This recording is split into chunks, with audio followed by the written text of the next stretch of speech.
Replicator.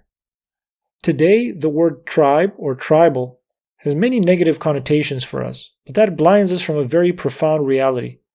Other than the emergence of life itself, the emergence of the tribe was probably the most important event that ever happened on this planet. It's basically the emergence of a whole new category of life, fundamentally different from everything that came before. Here's what I mean by that. As Richard Dawkins eloquently argues in his book, The Selfish Gene, biology can exist and evolution only has meaning in the context of something he calls a replicator.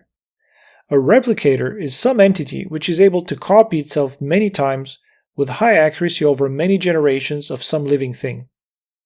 If these three conditions are met, then selection and evolution kick in, making the replicator more adapted over time, creating increasingly complex organisms around it.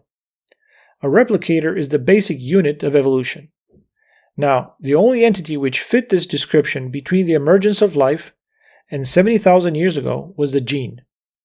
So everything about how organisms developed and evolved was constrained by this. Most importantly, cooperation was possible only to the extent that shared genes were involved.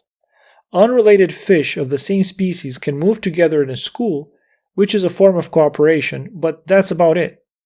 Other than that, they compete for mates and for resources. While bees or ants, which cooperate massively, only do so because within a colony they are all sisters, they share at least half of their genes. But 70,000 years ago, for the first time in 4 billion years, a new replicator came on the scene, the shared tribal story, aka the shared myth.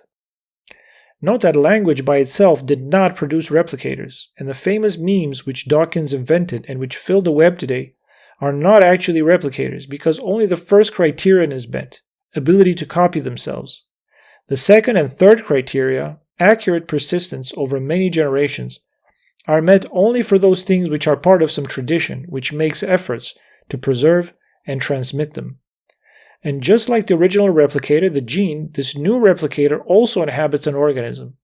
For genes, it was the living cell. For shared stories, it's the human tribe or human community. For the first time ever, intense altruistic cooperation was possible between individuals who are not sharing biological DNA, but cultural DNA.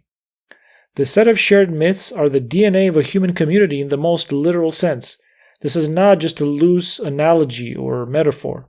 It's identically the same biological process, but at a different scale. DNA is a piece of information which can be copied accurately, is shared identically by all cells in an organism, and allows those cells to be intensely cooperative and adaptive.